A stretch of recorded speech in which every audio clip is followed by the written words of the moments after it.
బులెటిన్లో ముందుగా హెడ్లైన్స్. ఏపీలో ఇవాల్టి నుంచి ఉచిత ఇసుక విధానం, విధి విధానాలు ప్రకటించనున్న సర్కార్.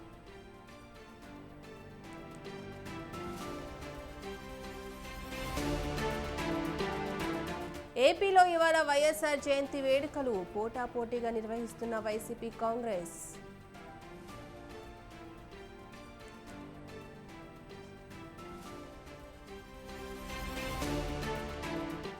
జాతీయ రహదారులు, జలవనరుల విస్తరణకు కృషి చేయండి, చంద్రబాబుకు తుమ్మల వినతి.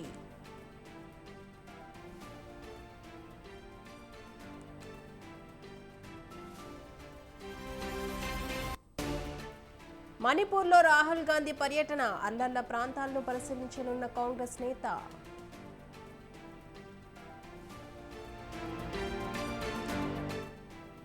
నేటి నుంచి రష్యాలో ప్రధాని పర్యటన, పుతిన్తో మోదీ కీలక చర్చలు.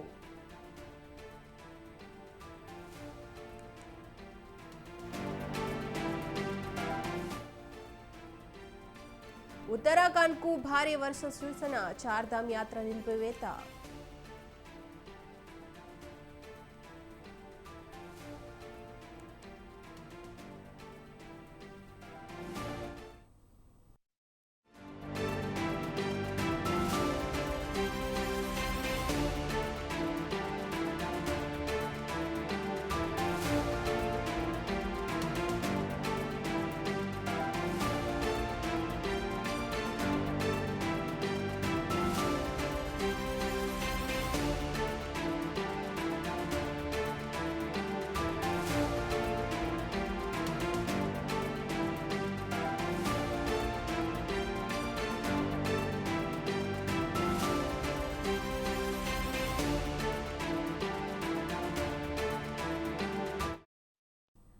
ఇవాళ రాజమండ్రిలో బీజేపీ రాష్ట్ర కార్యవర్గ సమావేశం జరగనుంది. రాష్ట్రంలో టీడీపీ, జనసేన, బీజేపీ కూటమి ప్రభుత్వం ఏర్పడిన తర్వాత బీజేపీ విస్తృత స్థాయి రాష్ట్ర కార్యవర్గ సమావేశం తొలిసారిగా జరగనుంది.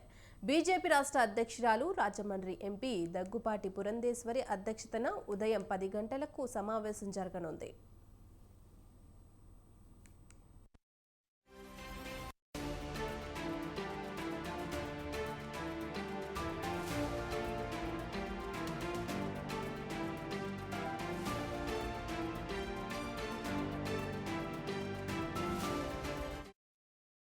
రాష్ట్రంలో బీజేపీ బలపడే విధంగా కూడా నిర్ణయాలు తీసుకునే అవకాశం ఉంది. గతంలో ఎన్నడూ రాష్ట్రంలో 8 మంది ఎమ్మెల్యేలు లేరు. ఈసారి ఎమ్మెల్యేలతో పాటు ఎంపీలు 3 గెలిచారు. క్రమంగా స్థానికంగా ఎన్నికలు వస్తాయి. నామినేటెడ్ పదవులు ఉంటాయి. పార్టీ ఎదుగుదలకు, గుర్తింపుపై చర్చించడంతో పాటు గతం కంటే రాష్ట్రంలో పార్టీ మెరుగుపడేందుకు కొన్ని తీర్మానాలు చేసే అవకాశం ఉంది. ఏపీ అభివృద్ధే ప్రధాన అజెండాగా సమావేశం ఉంటుందని చెప్తున్నారు. సమావేశానికి కేంద్ర మంత్రులు కె మురుగన్, అలాగే శ్రీనివాస వర్మ, రాష్ట్ర వైద్యారోగ్య శాఖ మంత్రి సత్యకుమార్ యాదవ్, అలాగే రాష్ట్రంలోని బీజేపీ ఎంపీలు, ఎమ్మెల్యేలు హాజరు కానున్నారు.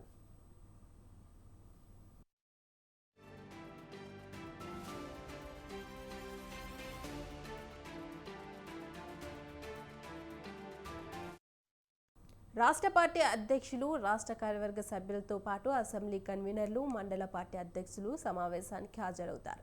మొత్తం 2250 మందికి ఆహ్వానం పంపారు.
ఏలూరు జిల్లా ద్వారకా తిరుమల మండలం లక్ష్మీనగర్ వద్ద ఘోర రోడ్డు ప్రమాదం చోటు చేసుకుంది.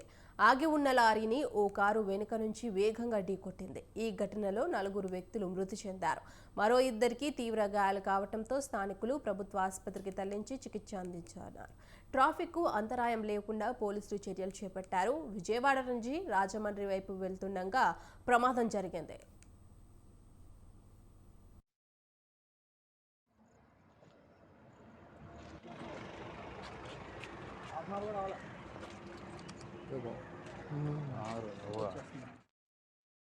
ఇక ఇదే అంశంపై మరింత సమాచారం మా ప్రతినిధి సతీష్ ఫోన్ ద్వారా అందిస్తారు. సతీష్, చెప్పండి, ప్రమాదానికి గల కారణాలేంటి?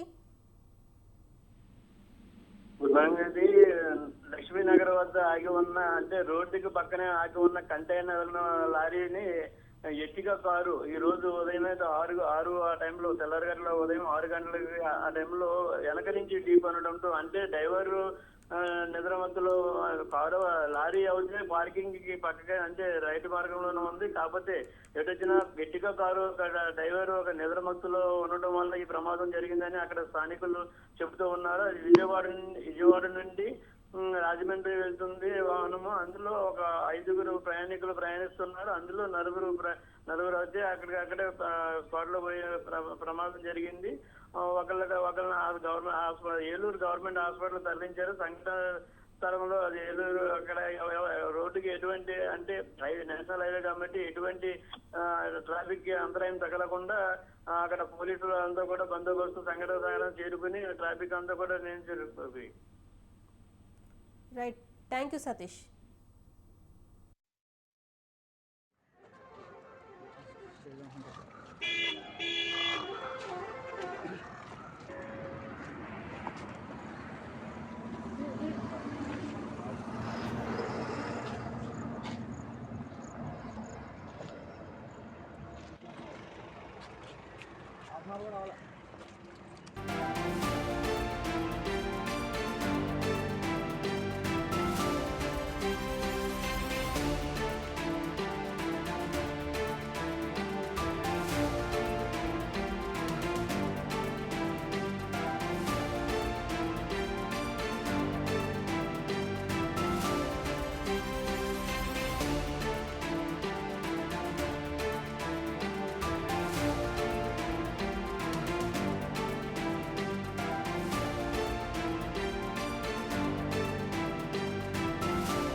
ఏపీలో ఇవాల్టి నుంచి కొత్త ఇసుక విధానం అమల్లోకి రానుంది. తెలుగుదేశం కూటమి సర్కార్ ప్రకటించిన ఉచిత ఇసుక విధానం అమలుకు సర్కార్ సిద్ధమైంది.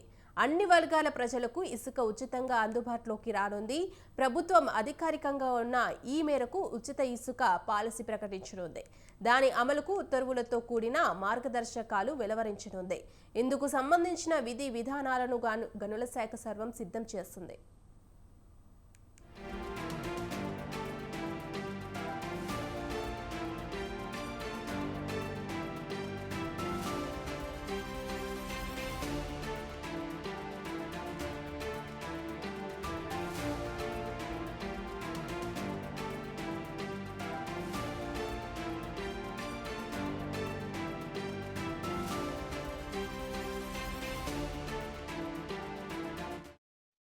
నామమాత్రపు చెల్లింపులతో ప్రజలకు ఇసుక అందించనుంది ప్రభుత్వం. రీచ్లు డిపోలకు మధ్య ఉండే దూరాన్ని బట్టి ఫీజులు వసూలు చేస్తారు. అయితే జగన్ సర్కార్ తీసుకొచ్చిన నూతన ఇసుక పాలసీ 2020 స్థానంలో కూటమి ప్రభుత్వం కొత్తగా నూతన ఇసుక పాలసీ 2024ను ప్రకటించనుంది. ఈ పాలసీ ఏకైక లక్ష్యం కులం, మతం, వర్గం, తాంతర్యం లేకుండా ప్రతి ఒక్కరికి గృహ నిర్మాణం కోసం ఉచితంగా ఇసుక అందించడమే. ఉచితంగా అందించే క్రమంలో ప్రభుత్వం ఇకపై సినరేజ్ ఫీజులు వసూలు చేయదు. గత టీడీపీ ప్రభుత్వంలో 2016-19 వరకు ఉచిత ఇసుక పాలసీ అమలు చేసింది. అయితే ఇదే అంశంపై మరింత సమాచారం మా ప్రతినిధి రమేష్ ఫోన్ ద్వారా అందిస్తారు. రమేష్, చెప్పండి, ఉచిత ఇసుక అమలుపై.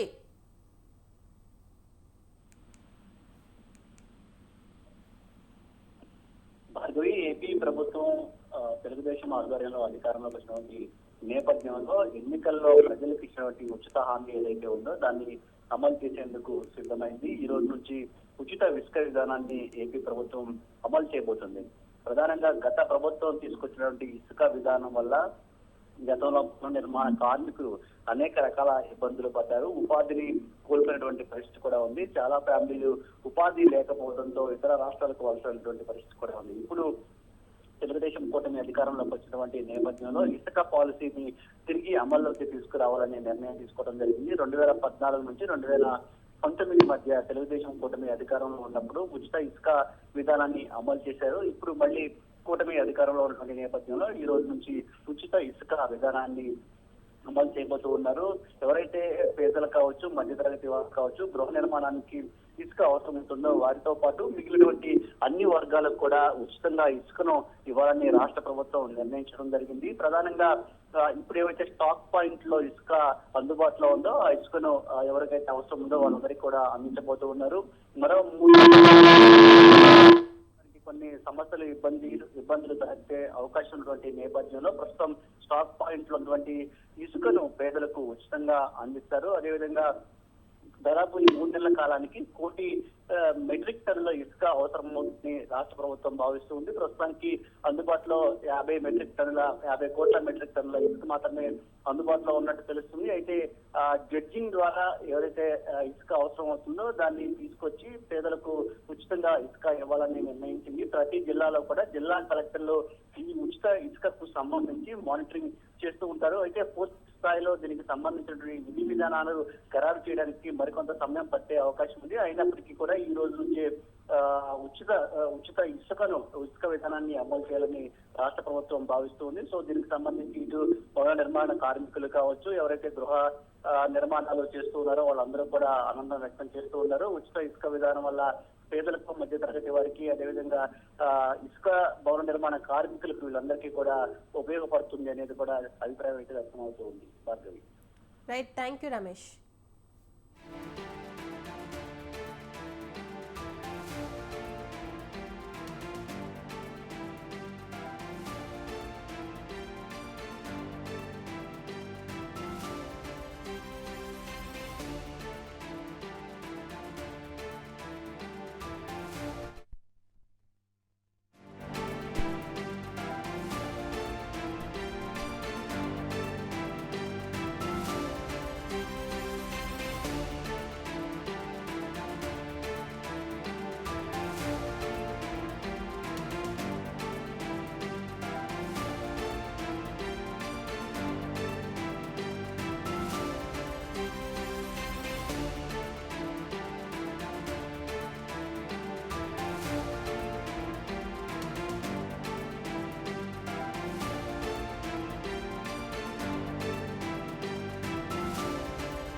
తెలంగాణ సీఎం రేవంత్ రెడ్డి ఇవాళ ప్రజాభవన్ కు వెళ్లనున్నారు. అనంతరం గాంధీ భవన్ కు వెళ్తారు.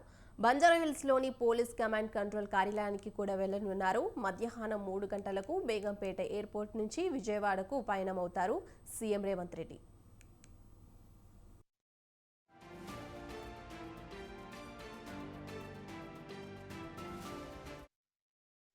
ఇక ఇదే అంశంపై మరింత సమాచారం మా ప్రతినిధి వేణు ఫోన్ ఇన్ ద్వారా అందిస్తారు. వేణు, చెప్పండి. వైఎస్ రాజశేఖర రెడ్డి జయంతి సందర్భంగా ఈ రోజు మొదట ముఖ్యమంత్రి రేవంత్ రెడ్డి పంజగుట్ట చౌరస్తాలో ఉన్నటువంటి వైఎస్ఆర్ విగ్రహానికి పూలమాలలు వేసి నివాళులు అర్పించనున్నారు. ఇక కాంగ్రెస్ పార్టీ శ్రేణులు కూడా ఇక్కడికి పెద్ద ఎత్తున తరలి వచ్చే అవకాశం ఉంది.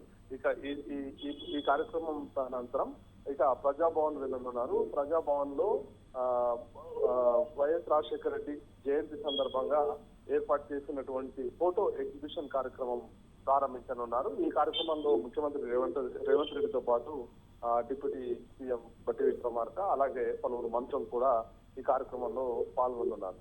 ఇక ఈ కార్యక్రమం ముగిశాక తదనంతరం తెలంగాణ ప్రదేశ్ కాంగ్రెస్ కమిటీ ఆధ్వర్యంలో గాంధీ భవన్ లో నిర్వహించేటువంటి వైఎస్ఆర్ జయంతి వేడుకలకు ముఖ్యమంత్రి రేవంత్ రెడ్డి గాంధీ భవన్ వెళ్ళనున్నారు. ఇక ఆ కార్యక్రమం ముగిశాక ఇక 12 గంటల నుండి 3 గంటల వరకు కూడా కమాండ్ కంట్రోల్ రూమ్ లో పరిపాలనకు సంబంధించినటువంటి రివ్యూలు చేయనున్నారు. ఇక ఆ కార్యక్రమం ముగిసిన అనంతరం 3 గంటలకు విజయవాడ బయలుదేరి విజయవాడకు వెళ్ళనున్నారు. ఇక విజయవాడలో ఏదైతే ఆంధ్రప్రదేశ్ పిసిసి అధ్యక్షురాలుగా ఉన్నటువంటి షర్మిల ఆధ్వర్యంలో నిర్వహించేటువంటి వైఎస్ రాజశేఖర రెడ్డి జయంతి వేడుకలకు హాజరు కానున్నారు. ఇక ఈ కార్యక్రమం ముగిశాక విజయవాడ నుండి తిరిగి హైదరాబాద్ రాబోతున్నారు ముఖ్యమంత్రి Revanth Reddy.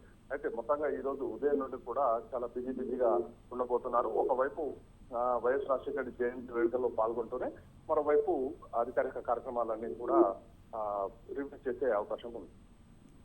Right, thank you Venu.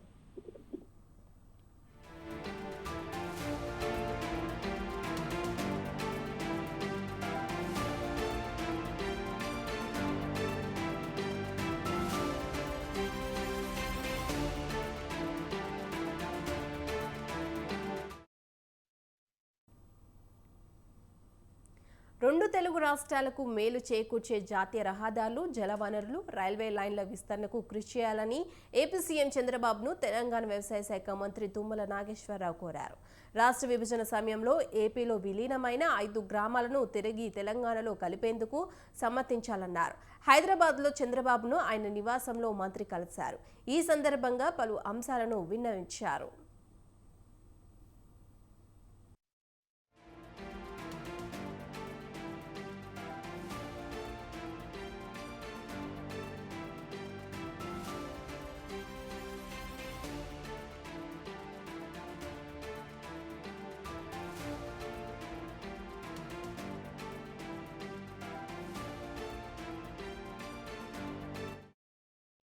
Pattiseema నుంచి పులిచింతల లింక్ ద్వారా శ్రీశైలం నీటితో రాయలసీమ సాగునీటి కష్టాలు తీరుతాయని, దీనివల్ల తెలంగాణకు మేలు జరుగుతుందని చెప్పారు. సత్తుపల్లి నుంచి కోవూరు రైల్వే లైన్, పెనుబల్లి నుంచి కొండపల్లి రైల్వే లైన్ పనులు పూర్తయితే ఇరు రాష్ట్రాలకు ఎంతో ప్రయోజనకరమని చెప్పారు. కొత్తగూడెం నుంచి పెనుబల్లి రైల్వే లైన్ పూర్తి కాబట్టి ఏపీలో దీని కొనసాగింపు లైన్ దృష్టి సారించాలని తుమ్మల కోరారు.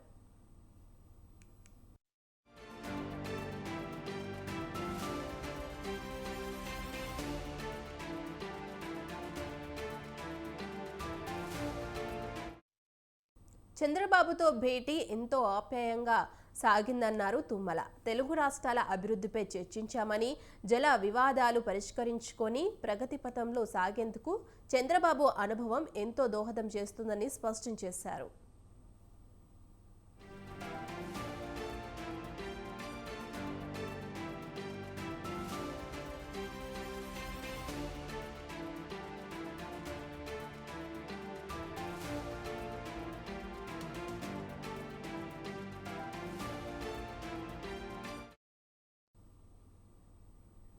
కాంగ్రెస్ అగ్రనేత రాహుల్ గాంధీ ఇవాళ మణిపూర్లో పర్యటించనున్నారు. గత ఏడాది మే నెల నుంచి హింసాత్మక సంఘటనలు మణిపూర్ జాతి కారణంగా చెలరేగిన ఈ ఘర్షణలో పలువురు ప్రాణాలు కోల్పోవడంతో కొన్ని నెలల పాటు ఉద్రిక్తత చల్లారలేదు. ఆ సమయంలో ఇండియా కూటమి నేతలు పర్యటించి అక్కడి పరిస్థితులపై ఆరా తీయగా తాజాగా రాహుల్ గాంధీ పర్యటించనున్నారు. పర్యటనలో భాగంగా సహాయ శిబిరాలు సందర్శించి బాధితులను పరామర్శించనున్నారు. అనంతరం మణిపూర్ ప్రదేశ్ కాంగ్రెస్ కమిటీ నాయకులతో సమావేశమై అక్కడి తాజా పరిస్థితులపై ఆరా తీస్తారు.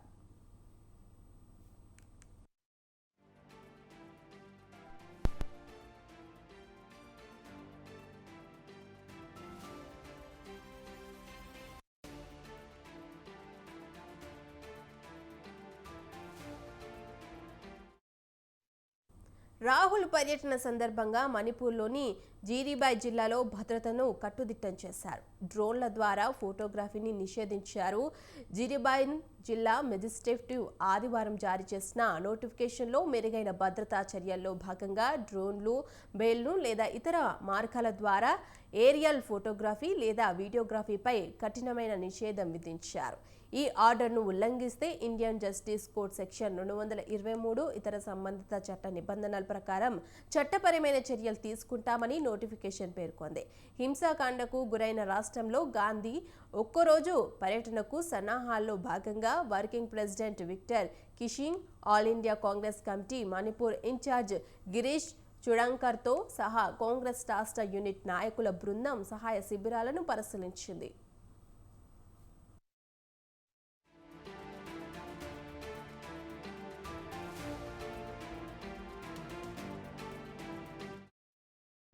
ఇటీవల ప్రధాని మోదీ తన ప్రసంగంలో మణిపూర్ పరిస్థితులపై రాజ్యసభలో ప్రస్తావించారు. హింసాత్మక ఘటనల నుంచి సాధారణ స్థితిని పునరుద్ధరించడానికి కేంద్ర ప్రభుత్వం చేసిన ప్రయత్నాలను వివరించారు.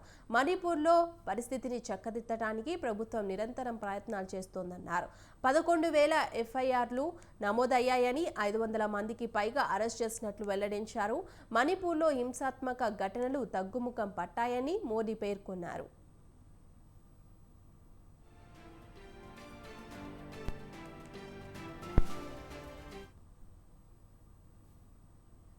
నీట్ యూజీకి సంబంధించిన పిటిషన్లను సుప్రీంకోర్టు నేడు విచారించనుంది. భారత ప్రధాన న్యాయమూర్తి డివై చంద్రచూడ్ ధర్మాసనం ఈ కేసును విచారించనుండగా విచారణలో justice JB Pardiwala, justice Manoj మిశ్రాలను కూడా చేర్చనున్నారు. మే 5న నిర్వహించిన పరీక్షల్లో అవకతవకలు జరిగాయని, మళ్లీ పరీక్ష నిర్వహించేలా ఆదేశాలు ఇవ్వాలని కోరుతూ దాఖలైన పిటిషన్లు వీటిలో ఉన్నాయి. ఇప్పటికే నీట్ యూజీ పరీక్షకు దాదాపు 24 లక్షల మంది విద్యార్థులు హాజరయ్యారు. ఈ పరీక్షలకు సంబంధించి మొత్తం 26 పిటిషన్లు దాఖలయ్యాయి. ఈ క్రమంలో అన్ని పిటిషన్లను కలిపి ఈ రోజు విచారించనుంది సుప్రీంకోర్టు.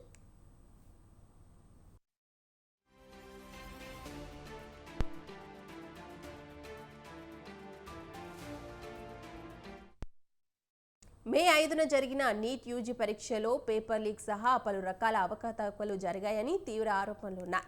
పరీక్షను రద్దు చేసి మళ్లీ నిర్వహించాలని డిమాండ్ చేస్తూ పలువురు విద్యార్థులు, విద్యాసంస్థలు పిటిషన్ దాఖలు చేశాయి. వాటిలో వంశీ యాదవ్, హితేష్ కాశ్యప్ల తరపున సుప్రీంకోర్టులో అప్పీల్ దాఖలు చేసిన న్యాయవాది సన్నీ కడియాన్ కూడా ఉన్నారు. అయితే ఈ పేపర్ లీకేజీ వ్యవహారం మొదట బీహార్లో వెలుగులోకి వచ్చింది. పాట్నాలోని శాస్త్రీనగర్ పోలీసులు ఈ వ్యవహారంపై చర్యలు తీసుకున్నారు.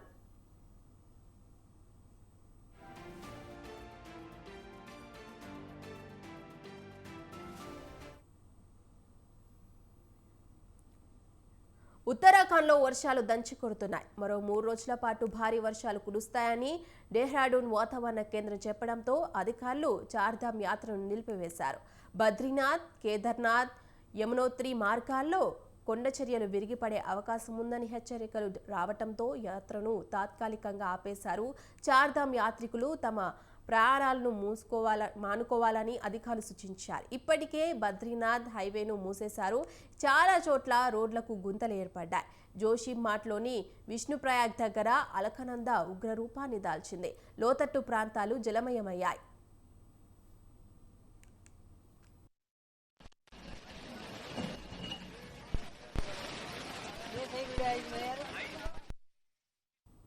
భారీ వర్షాలపై ఉన్నతాధికారులు సమీక్ష నిర్వహించారు. ఉత్తరాఖండ్లోని 9 జిల్లాలకు వాతావరణ శాఖ రెడ్ అలర్ట్ జారీ చేశారు.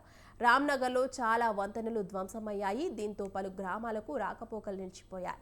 కలెక్టర్లు అప్రమత్తంగా ఉండాలని ఉత్తరాఖండ్ సీఎం పుష్కర్ సింగ్ ధామి సూచించారు. వాతావరణం అనుకూలించిన తర్వాతే చార్ధామ్ యాత్ర తిరిగి ప్రారంభమవుతుందని అధికారులు తెలిపారు.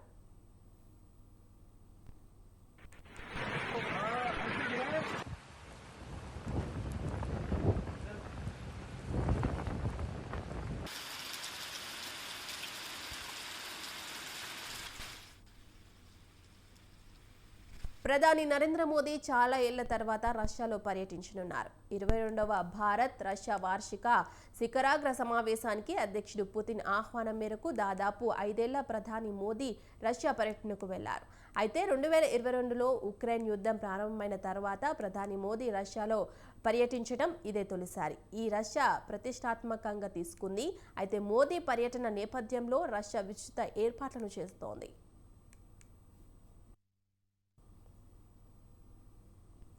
ఇవాళ రేపు మధ్యాహ్నం మాస్కోలో పర్యటించనున్నారు. టూర్లో రష్యా అధ్యక్షుడు పుతిన్, మోడీల మధ్య ఇరు దేశాలకు సంబంధించి పలు కీలక ఒప్పందాలు జరిగే అవకాశం ఉంది. ఇరు దేశాల మధ్య ద్వైపాక్షిక సంబంధాలు మరింత బలపడనున్నాయి. పలు రంగాల్లో విస్తృత స్థాయి సహకారంపై వారు చర్చిస్తారు. 3 ఏళ్ల తర్వాత భారత్ రష్యా వార్షిక శిఖరాగ్ర సదస్సు జరుగుతున్న నేపథ్యంలో ఈ సమ్మిట్లో చర్చించబోయే అంశాలు, తీసుకోబోయే ఉమ్మడి నిర్ణయాలపై సర్వత్రా ఆసక్తి నెలకొంది.